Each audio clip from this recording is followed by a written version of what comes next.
Hi. Hi. So, this is our first episode of the podcast that is yet to be named. And I guess we should talk a little bit about who we are. Yeah, go ahead and introduce yourself. Okay, so my name's Jill.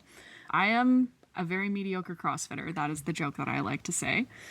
I've been doing CrossFit for, it'll be 5 years in August. Time flies, and I originally got into CrossFit because years ago I was looking into volunteer firefighting, and the boyfriend that I had at the time, his uncle was a career firefighter and said I should check out CrossFit. It would help with the fitness testing. And I ended up sticking with CrossFit, and I didn't end up going the firefighting route. So I've been in and out of the conventional gym since I was 14, but CrossFit is the first method of exercise that I've really seen results with, and I ended up sticking with it. Outside of the gym, I am a third-year kinesiology student, so I'm studying exercise science, which is very interesting to put together with training in CrossFit. And I also work in healthcare part-time, so I wear many hats. And so currently, why do I train? For fun, to stay fit. I like competing, but I just compete for fun. And then that's where Jeff comes in. So tell me about you. So, my name's Jeff. I am your coach. I have a practice called Silverback Systems where I like to help athletes basically unlock the potential that they envision themselves having and just get stronger, move better, and enjoy the sport that they're in. I've been doing CrossFit since 2011 and yeah, picked up a few certs along the way. I've competed pretty much as soon as I joined. The 2012 Open was the first I did. In addition to that, I've been doing Brazilian Jiu-Jitsu for about 5 years and just love all things that give people dopamine and some sweat. CrossFit is very much a dopamine sport, I feel. I mean, I really was into powerlifting because CrossFit just wasn't quite popular in 2011. And I graduated school in 2010 at university. So basically, powerlifting was kind of in and getting yelked in the gym. And then I never could figure out how to get skinny. And so I joined Bikram hot yoga and did it for 2 years in a row and gave up all my lifting in an attempt to be skinny. And I just kind of became skinny fat. And then some friends were like, look at my girlfriend. She could deadlift 350. We do CrossFit. It's like Yep. exercise racing. And I was like, I'm in. This is it. This is all I need to hear. Yeah, because So when that was was that. CrossFit founded? You would have been entering CrossFit right when it was starting to take off, right? Yeah, Glassman was practicing since the 70s. I can't remember when the first affiliate was officially coined. The first CrossFit Games was 2007. Basically, it was, I want to say like early 2000, maybe 2003. I got to double check that fact. I also don't know Either the way, year, so we caught it at the very beginning. And it was so yeah. funny because even in 2011 and 12, that was the second open, 2012, the first one I did. And I thought I was so late to the party. And I thought that the ship had sailed and just any kind of stake in the game was way too late. And it's just so funny how that was really the ground floor and really like way before it became hyper popular and then had its, well, let's call it temporary lull because it's going to come back. So the meat on the bones for this topic is just scaled versus intermediate versus Yeah. RX and Yeah. what makes people want to compete Yeah. and what does training and competing look like in those three divisions. Yeah. So for So those who are listening, Jeff and I connected because I also happen to do content creation. That's another hat that I wear. Last year, I was competing in the Fraser Valley Throwdown, which is one of the biggest CrossFit competitions in the Lower Mainland in British Columbia, where we are situated. And they had recruited me to make content for the Throwdown series. So it's a series of competitions, and the specific one that I was doing was the Fraser Valley Throwdown. And so we connected that way because Jeff also does the programming for these competitions. And so, with content creation and with spreading awareness about this competition and trying to get more people in the door for that, I do get a lot of questions from followers about what division do I go into? How do I train for competitions? And so, we thought that this might be a good topic to cover. yeah, especially with Fraser Valley's coming up in mid-September. So really that's about a month and a half away since it's the end of July right now. Well, I guess let's start with maybe why would you want to compete? If you're in a lower division, that's really a common question. And it's funny too, because like even speaking to jiu-jitsu, there's a ton of competition pressure, even at like there's 5 belt levels, white, blue, purple, brown, black. And right from your white belt, they'll be like, you need to go and compete. And so it's pretty interesting culture because I feel like CrossFit doesn't really pressure rookies to get out on the floor as fast Yeah. as jiu-jitsu does. But I Yeah. feel like they both have that mutually inclusive, maybe what would be the word? Mutually inclusive praise of competition, because Hmm. at the end of the day, competition will drive you to try your absolute best and give every little bit of what you have available for your score. Right. It's a lot easier to hurt harder. Not that we'd want people to get hurt, but just get into that zone of discomfort and Yeah. that zone of true, honest effort. It's easier to do that when you feel like something's on the line than when you're just showing up for an exercise class. Yeah, And so, absolutely. yeah, that's kind of where it all stokes the fire. And then Yeah. from there, the division is just basically where your ability is at that current time. The one caveat I would say is the CrossFit Open. So, if you're Right. unfamiliar with the CrossFit Open, that is the big online international competition that we have every year. It's kind of like the Olympics for the CrossFit world. And that is the one time that I think rookies are definitely pushed to compete, but it's all in fun and it's all because CrossFit thrives so much on the community aspect. But when do you start competing is definitely a question among a lot of people in CrossFit boxes, I think. So maybe let's talk a little bit about the different divisions first, if that makes Sure. sense. But I what got to what ask, was the CrossFit Open your first competitive experience?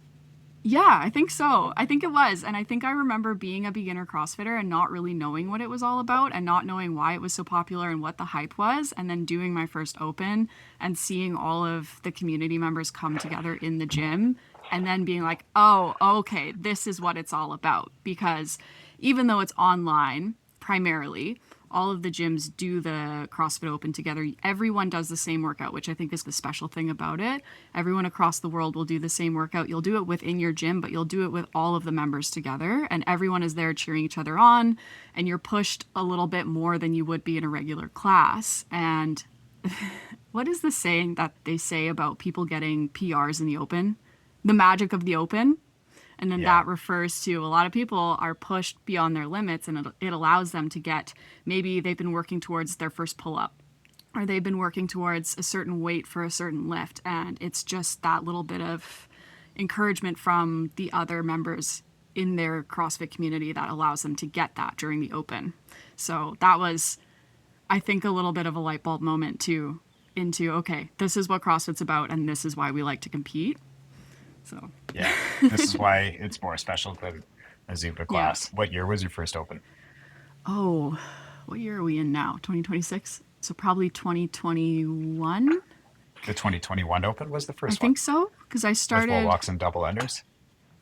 That sounds about right. Yeah. I think I remember skipping one of them because it had a bunch of movements that I couldn't do in it and I wasn't really sure what I wanted to do with it, but and it always falls during good skiing season here. It does fall during Yeah. good skiing season. We've had seasons passes for a while and it is super inconvenient.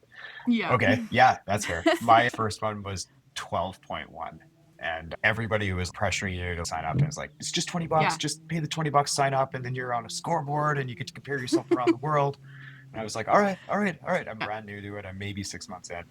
And I'm still very much a scaled athlete, like no muscle ups, mediocre lifts, mediocre movement, and Mhm. just kind of in it for a good sweat and a bunch of high Mhm. fives. We had the old fashioned whiteboard where they'd write Yeah. your score afterwards. So I was just out to dethrone Kevin, who was kind of the king of the club.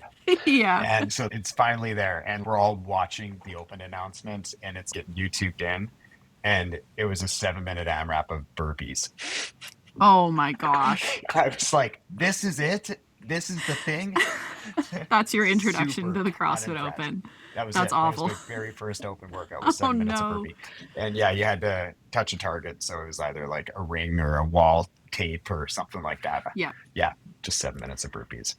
I think I have done that one at some point. They keep coming up in programming every so often. There will be repeats of CrossFit Open workouts, and I remember doing that one, and it's not a good Yeah. time. No, I haven't given that to you, just for I clarity. appreciate that. So I guess the rec athlete, what does he or she look like? And how is he or she training? And why would they want to sign up? Yeah. So When a lot of people start in CrossFit, they start by just getting into the gym and signing up for the membership. That's kind of how you get your foot in the door. You start doing classes, they give you your programming for you. And I don't think competition, apart from the CrossFit Open, is really on a lot of people's radar. true. So, how do you make that jump and what motivates you to compete? What was your first competition after the Open and what was your motive? I fell in love with the competition day to day. But I feel like the spirit of CrossFit classes were different back then just because CrossFit was still trying to find its identity. Like now I would say it's like a higher level and thoughtful approach to training. But it was truly like knuckle dragging and banging your head against a wall back in 2012, even to the point where there's like workouts with sledgehammers banging tires across the parking lot and having the neighbors be like, what? Yeah. Um, but yeah, our gym hosted a competition at our sports complex here. And so there was an indoor track, and they brought all their equipment out into the middle of the track. And they did a really cool event that lasted in that complex from like 2012 to 2016. Like they put on some really awesome events, and the indoor tracks 200 meters. So there was always a running event and always some thoughtful usage of the track. And they bring in the rigs and have everything kind of on display for the rest of the members of the facility to look at. So that would have been summer after the open. And then I went to the Vancouver Island Tyrannus one in winter that year. And that I was like love my first. Tyrannus. Yeah. And that What a was great gym. legendary. Like there was CrossFit Games athletes in there at the time. Wow. And it was so weird to come from Kamloops, where I'm located, which is 4 hours west of Vancouver and kind of the middle of nowhere, and just come out of like my small town into the West Coast CrossFit scene and seeing guys who are incredibly respectful with their athleticism. Same with females too, like just Hmm. former athletes. There was a former CFL player that was out of the CFL and in the mix, and he was a super good athlete. That competition just made me realize how many levels there were to the sport and how high the pinnacle was from where I was standing. And I was Hmm. already feeling 9 months in or 15 months into my journey that I was pretty good at it. And then you kind of just see the broader picture at that Yeah. point. Oh yeah. CrossFit's Yeah. humbling the entire duration that you're in it. There's always Yeah. going to be somebody better, and there's always going to be a way to push yourself harder. Yeah, no, for sure. It's humbling, it's frustrating, but it's also inspiring and motivating at the same time, Exactly. especially when you look back years later and see that you achieved those things that you wanted to do for so Hmm. long.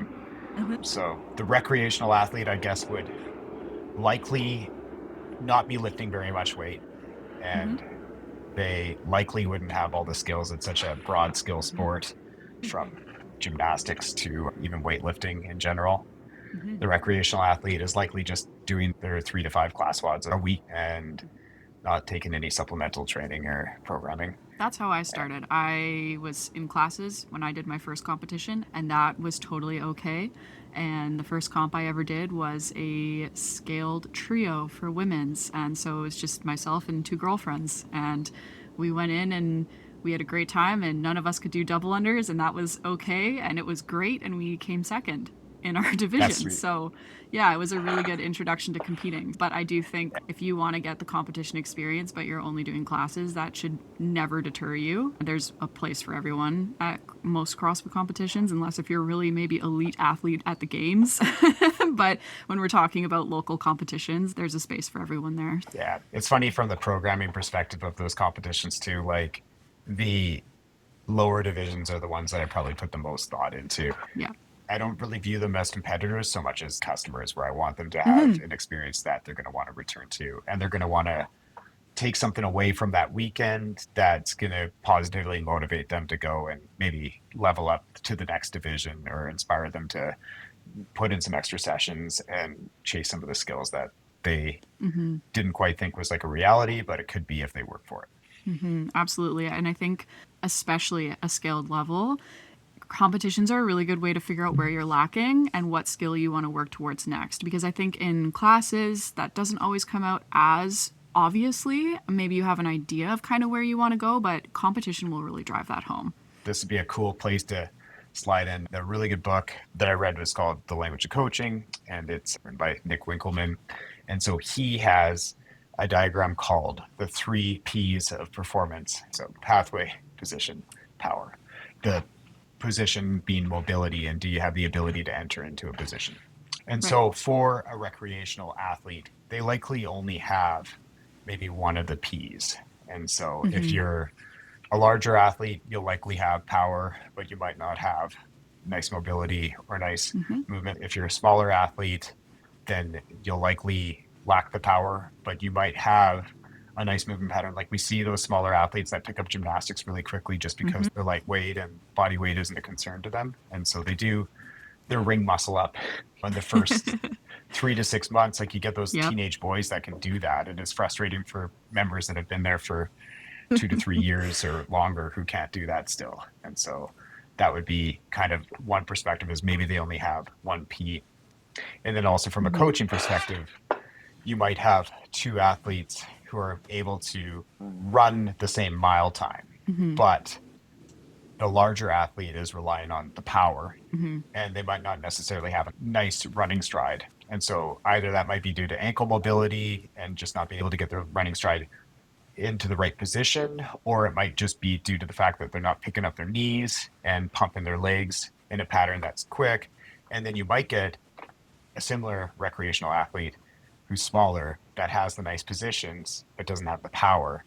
And so they both have the same mile time, but those two athletes are going to require completely different coaching methods. Absolutely. So It's really interesting when you start comparing yeah. the three So Ps.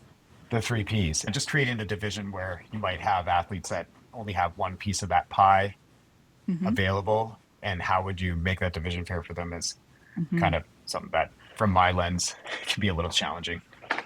Yeah, no kidding. Because, yeah, you're very familiar with having to program for competitions. Yeah. So then I guess the next level would be the intermediate athlete. And Right. so that athlete, likely 2 to 4 or 5 years, depending on class attendance and depending Yeah, on supplemental training I would say and that's athletic background.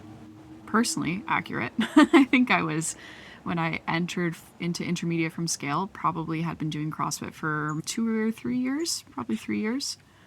Yeah. Were you doing anything else above and beyond classes, or was it just classes? No, but I do remember reaching a point in classes where I was feeling stagnant. Yeah. And I was starting to want to work on skills that weren't really being offered that you might see in an intermediate division, whether it be the amount of weight that you're expected to lift or whether it be more of a gymnastic skill that they're asking you to do. I had been in the intermediate division for a little while and I'm like, okay, how do I start developing more on this? Would For you sure. say that that might be a factor in intermediate and where you place is whether you're doing classes or whether you're also doing supplemental training? Or do you think it's possible to do well in intermediate with only classes? As the fitness industry loves to say, it depends. I would say that when you get a really high level intermediate athlete out of the gates, they likely have a previous sport that they've just exited from. And so you can see that from soccer and football players and hockey players all have really good power output. They all know how to keep moving while their lungs are burning. And I would even say maybe the rate of perceived exertion might be lower when they're under aerobic loading and they're 8 minutes into a 12-minute AMRAP. When you're really starting to feel lit up a bit, they're good at being able to be comfortable with that. Again, if you have a 4-year class member, depending on the quality of your coaching and the quality of your gym's programming, that can be a variable. I don't want to knock particular programs, but I don't love one of the more popular programs that's out there. It's good. It covers all the basics. I think if you have a new gym in a small community where CrossFit's not popular, it's great dosage for entry level athletes. I think if you have a new facility with new coaches that just don't know how to articulate training that well, it's great, but it has a ceiling. And once it hits that ceiling, I feel like that's where things need to be desired. And hopefully the coach is growing fast enough to be able to start adding their own touch in and adding their own programming in. Absolutely. Okay, so when I was only attending classes, and what you were also mentioning about particular coaches and working on certain skills, double unders, that I think is something that we would see in an intermediate division. Transitioning to trying to learn double unders to be better in an intermediate division or to enter into intermediate division, and having coaches who actually would spend the time with you to get that skill versus having coaches who would tell you, okay, do 3 times the singles. Single unders, you're never going to learn double unders, right? Yeah, you have to attack the skill at some So, point for yeah. sure. And I Yeah. imagine you see that in personalized programming too, probably sometimes, like what you were referring to. I don't want this to be like me tooting my own horn, but you've probably seen it in your program design where we make room for practice. And I think that if you're Absolutely. an intermediate athlete wanting to break into RX, a lot of the programs like Mayhem, Proven, Comp Train back in the day, maybe not so much anymore. There was like good monthly programs that were available, Silverback, but they might not be personalized to you. But what they'll at Mm-hmm. least start to do is create a sense of structure Mm-hmm. around your week and around a training cycle where you can start to have regular exposure to skills that just might not come up in class workouts Right. often enough to cultivate a skill. Like double unders, how many times are those programmed in a Mm-hmm. gym's month? Like maybe Mm-hmm. once a week, Yeah. but probably more likely once every 2 weeks, just Yeah. because we have so many monostructural, which is a fancy word for cardio, so many cardio implements like burpees, row machine, two different kinds of exercise bikes, a ski erg, running outdoors, box jump overs, and double unders. So that's like 7 skills right there. And if you're that athlete that's seeking double under mastery, how often are you getting exposed to that? Yeah. Exactly. Yeah. So, Yeah. yeah, just the ability to set aside some structured practice, I Mm-hmm. think, is key. And that goes for any skill, really. Weightlifting and strength training, yes, it's strength, but it's still a skill. Mm-hmm. Like if you're uncomfortable getting into the bottom of your squat with a barbell on your back, Yeah. that's going to start out as a skill before it starts out as a strength. And so, Absolutely. Oh, yeah. Like neuromuscular adaptations and neural pathways play a huge part when it comes to anything barbell. I'm learning for a lot sure. about this in school right now. That's where rookie gains comes from. Is actually the neural pathways that are being developed. And those pathways, I would argue that changes the heavier the load gets too. Like Mm-hmm. just a couple weeks ago when I was trying to 1 rep max snatches and trying to do that under a heavy weight versus a lighter weight is completely different. So, Completely, for sure. I think this is a little off topic, but just with those kinds of things there, that's where it gets to be really important to have primers in your training. mhm. I just took the Bergener Strength Level 2 course the other weekend, and it was cool to see them kind of confirm that, which primers have been in your programming since we started, but Mm-hmm. just that ability to touch an empty bar in a structured way Yeah. and do some overhead squats, do some snatch balance, do some snatch Mm-hmm. high pulls, and Mm-hmm. warm up the pathway before we start Mm-hmm. loading it.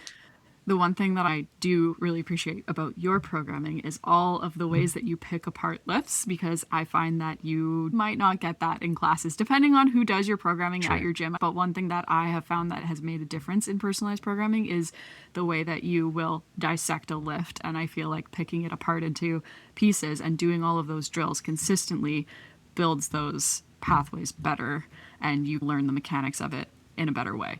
And I mean, it's like I have a coach too, and he does it for me on the regular. And just knowing whether it's even a power, a pattern, or a position, Mm-hmm. and how that's accumulating to the total big picture, especially with like a snatch or a clean and jerk. There's such complicated movements that that's where you can even like doctor up somebody's, say, if they have mobility issues, then once they fix their mobility issues, it's going to be a power or a pattern issue afterwards. Like Mm-hmm. the low hanging fruit keeps getting higher and higher until Mm-hmm. they're approaching impeccable technique and impeccable loading, and then it's Yeah. just going to be a power issue.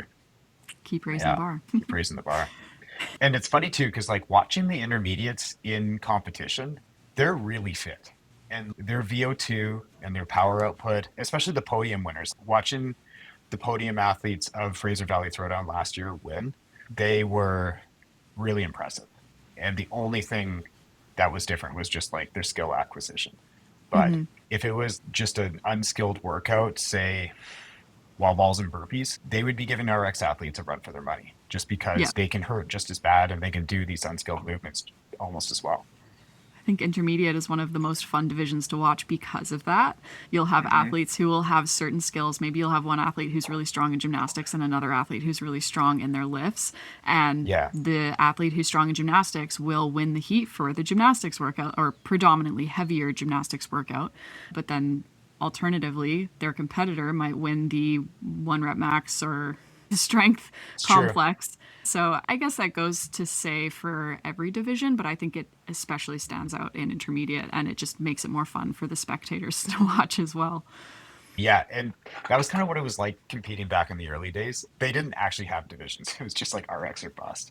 Oh no. And so that was like the first 2 years was like no division options, just like go for broke. Hmm. And if you can't get a ring muscle up, then you're staring at the rings for 8 minutes.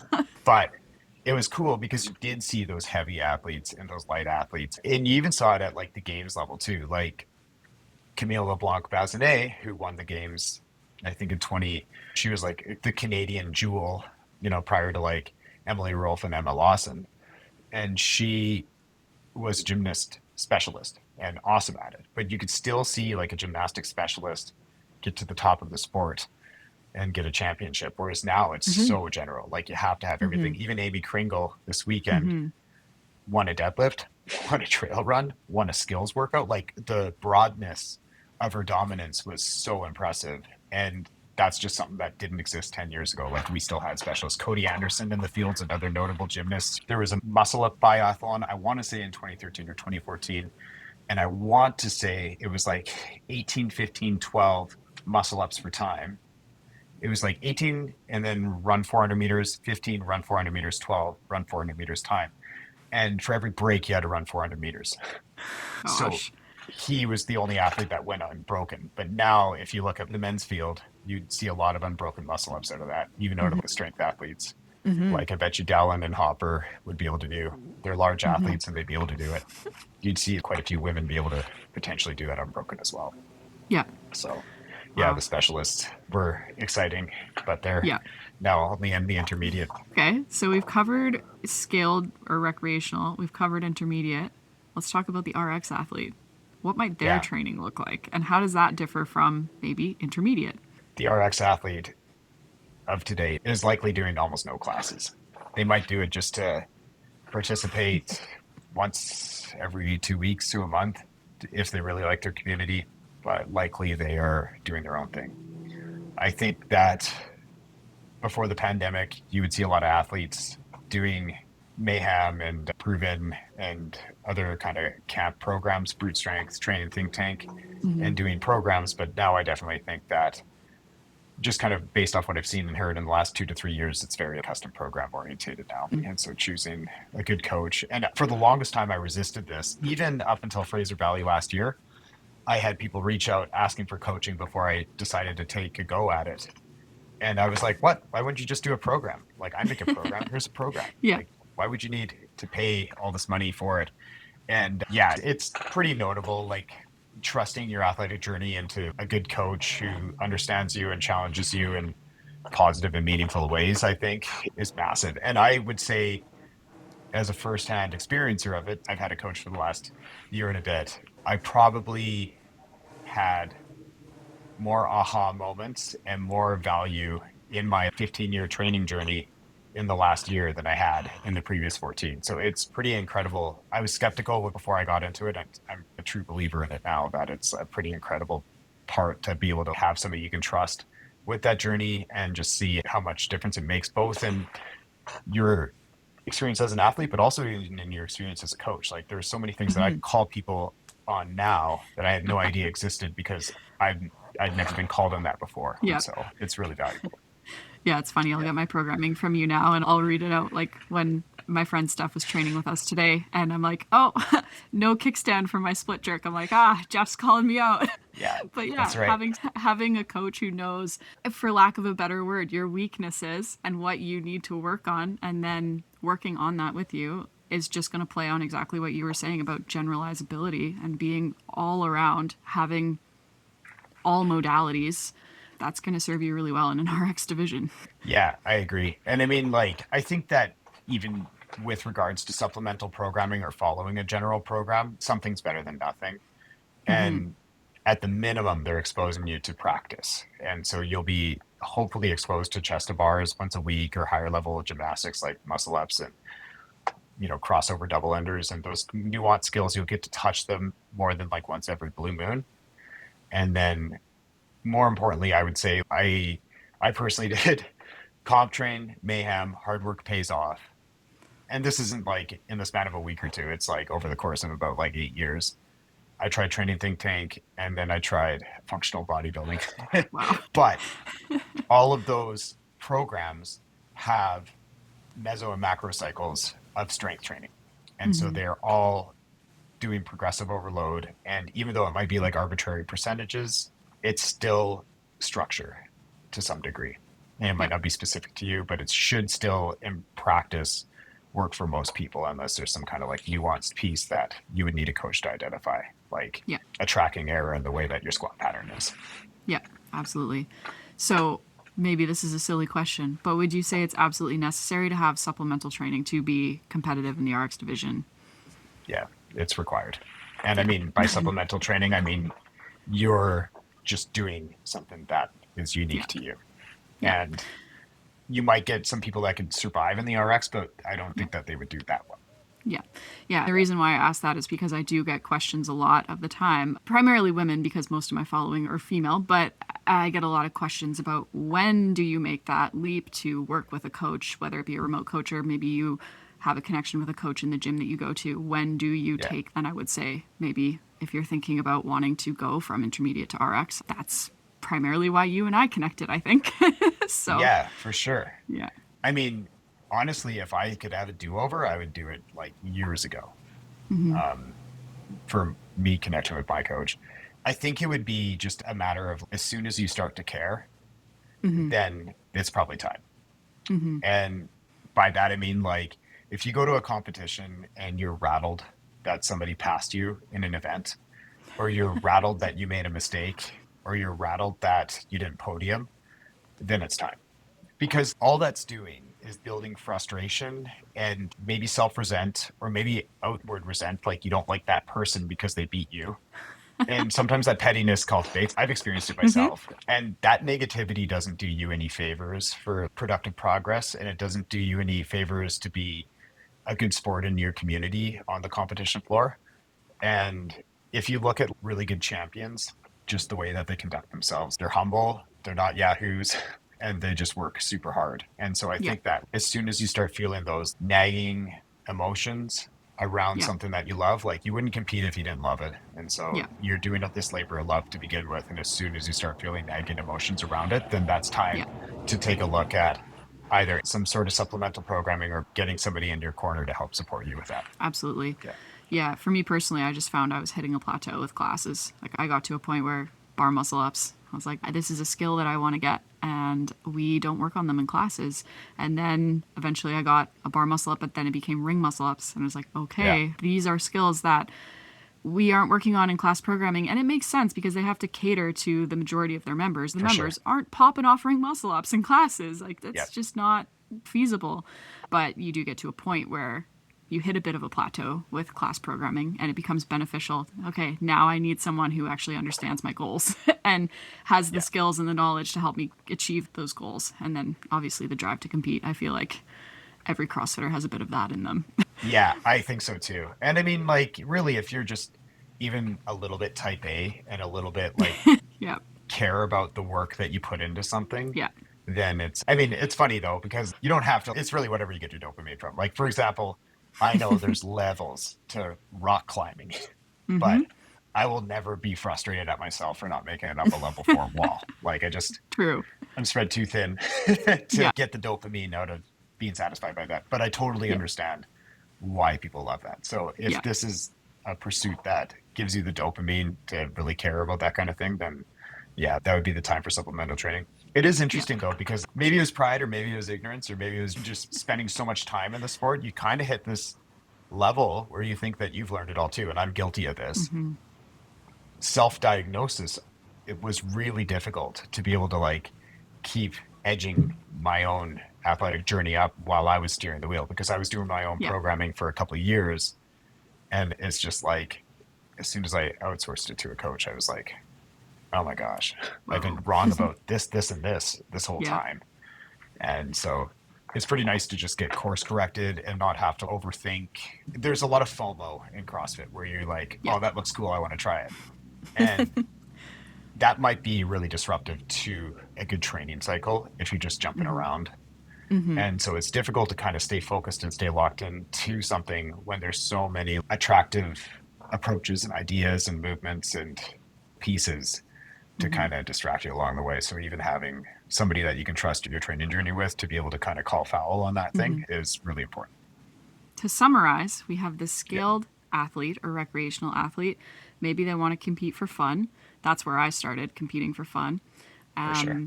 You can definitely compete in that division regardless of whether you have restrictions, regardless of whether you can do a certain skill or not do a certain skill. That's kind of a place for everybody to just go into it with the goal of connecting with the community and having fun.